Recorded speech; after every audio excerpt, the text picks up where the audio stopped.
இப்போ இருக்கிற ஜனங்கள் மத்தியில் முகஸ்துதி செஞ்சால் மட்டும்தான் அவங்களோட ஃப்ரெண்ட்ஷிப்பாக இருக்க முடியும். அவங்க கூட நம்ம ரொம்ப நாளைக்கு நீடிக்க முடியும். அவங்க கிட்ட எதையாச்சும் பெற்றுக்கொள்ள முடியும். ஏதோ ஒரு காரியத்துக்காக நம்ம முகஸ்துதி செய்ய வேண்டிய கட்டாயத்தில் இருக்கிறோமா? இதை நம்ம யோசித்து பார்க்கணும். பாருங்க, ஒரு மனுஷனுக்கு நீங்க ஒரு தலைவரா இருக்கலாம், ஏதோ ஒரு முக்கியமான ஒரு நபரா இருக்கலாம். நீங்க கொண்டு போய் கொடுக்குற அந்த ஒரு கிஃப்ட் பார்த்து செய்வீங்க, கிஃப்ட் வாங்கிட்டு போவீங்க. அவங்களுக்காக எதையோ ஒன்று விழுந்து கஷ்டப்பட்டு பிரயாசப்பட்டு ஒரு மிகவும் கனமுள்ள ஒரு பொருள், உங்களுக்கு ஒரு நல்ல கனமுள்ள பொருளை அவங்களுக்கு கொண்டு போய் கொடுக்கணும்னு போவீங்க. அவங்க வசதியானவங்களா இருந்தால் அதை விட கனமான பொருளெல்லாம் அவங்க பார்த்துருப்பாங்க. அடுத்தது பார்த்தீங்கன்னா பேசுறது. அவங்க எப்படிப்பட்டவர் தெரியுமா? அவர் எவ்வளவு நல்லவர் தெரியுமா? எவ்வளவு நல்லது செஞ்சிருக்கிறாரு தெரியுமா?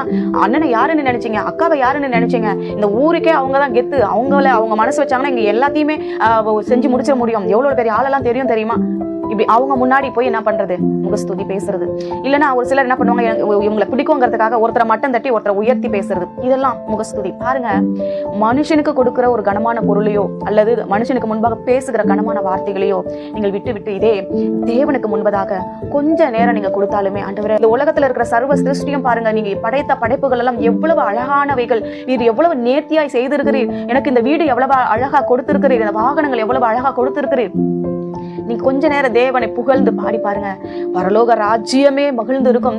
தேவனுடைய இருதயம் அதுல பூரித்து கிடக்கும். பாருங்க, அதுக்கு பரலோகத்துல மிகுந்த பலன் உண்டு. அதை அவர் மிகுந்த கனப்படுத்துகிற தேவன். நீங்க சின்னதுதான், ஒண்ணு இல்ல, ஒரு ஊழியக்காரங்களுக்கு ஒரு கலசம் தண்ணீர் கொடுத்தாலே அதுக்கு பலன் இல்லாமல் போவாதுன்னு வேதம் சொல்லுகிறது. அப்போ நீங்க தேவனுக்கு கொடுக்கிற நேரத்தையும் மனுஷனுக்கு கொடுக்கிற நேரத்தையும் ஒப்பிட்டு பார்க்கும் பொழுது இவன் உங்களை ஒரு அற்பமா கூட நினைச்சிருக்க மாட்டான். ஆனா நீங்க அவங்களை கனப்படுத்தி அவங்கள நினைப்பீங்க, கனப்படுத்தி உயர்த்தணும்னு நினைப்பீங்க.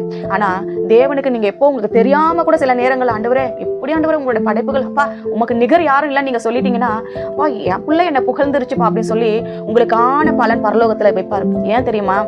என் பிள்ளைகள் பேசிக்கொள்வார்கள், நான் அதை உற்று கவனிக்கிற தேவனா இருக்கிறேன். அது மாத்திரமல்ல, எல்லாவற்றையும் ஞாபக புஸ்தகத்துல எழுதி வைக்கிறார்.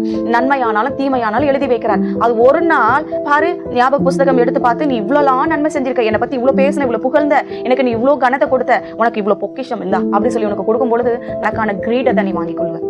அதுதான் தேவனை துதிக்கிறதுக்கும் முகஸ்துதி செய்கிற மனுஷனுக்கு முன்பாக இருக்கிற கணத்துக்கும் உள்ள வித்தியாசம். பாருங்க, இந்த வசனம் இப்படியா சொல்லுகிறது. நான் உங்களுக்காக இந்த வசனத்தை வாசிக்க விரும்புகிறேன்.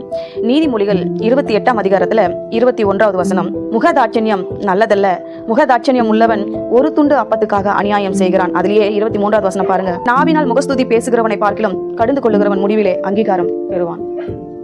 இந்த வசனம் இப்படிதான் நமக்கு சொல்லுது.